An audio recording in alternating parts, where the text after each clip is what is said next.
Personal Story segment tonight, we have been reporting on the decline of San Francisco, the nation's most liberal major city. As you may know, the city by the Bay is a sanctuary place defying federal immigration law. It is also a town where permissive social policies rule.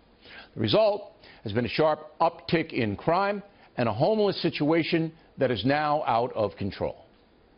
San Francisco is now becoming known for homelessness. It's awful, it's dirty. Tent camps and street crime. There is a ton of drug use out in the open. Markeisha Law and her public works crews are doing some housekeeping. They pick up blood-spattered drug syringes. This box, it got over 100+ needles in it. Hose down feces and urine. How you doing in there? And this is just one homeless camp out of dozens throughout San Francisco.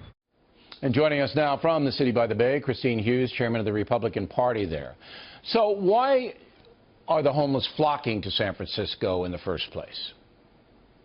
Well, it's been going on for years, Bill. I'm a third-generation native San Franciscan, and we've always had chronic homelessness, but never to this extent.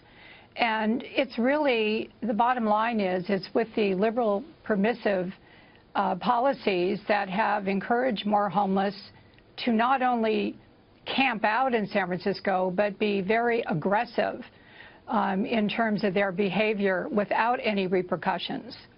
Why do they come there, though? Do they receive money, welfare? Is it easier to be on the dole there? I mean, there must be a reason.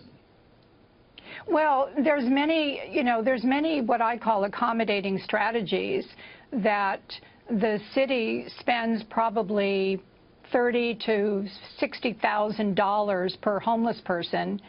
And what happens is that the homeless feel they're treated, in some instances, Bill, better than a citizen, a resident of San Francisco. So what do they get for the 30 to 60K? I mean, get food stamps. What else do they get? Well, they can get, there's a whole network of nonprofits that have become what I would say institutionalized in San Francisco.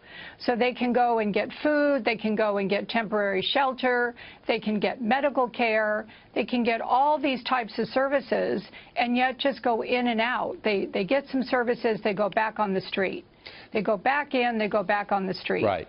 It's a chronic situation and there's been no real hardcore solutions. Now, and the other interesting thing is, because it's so chronic now, the attitude of the Board of Supervisors is that they want to give the homeless the opportunity to be told that they're going to be moving.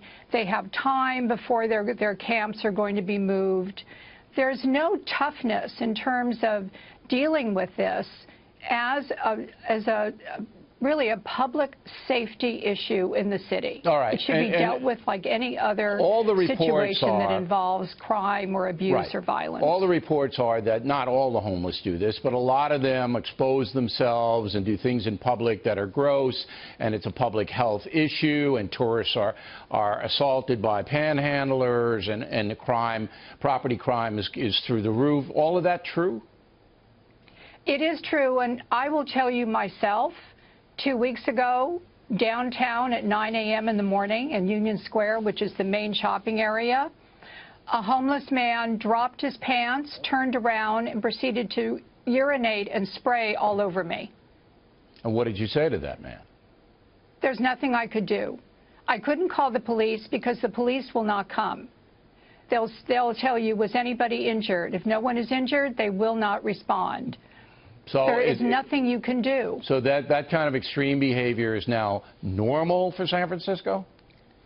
Well, it's pretty uncivilized, but is becoming the norm because the homeless now are more defiant because they realize that there are no repercussions for this. Right. This is absolutely nobody holding them unacceptable. accountable for whatever they do. If they want to shoot up drugs, if they want to have sex in public, if they want to defecate in public, if they want to assault you, because that's assault, Ms. Hughes, what happened to you. You could have called the police and said, I've been assaulted.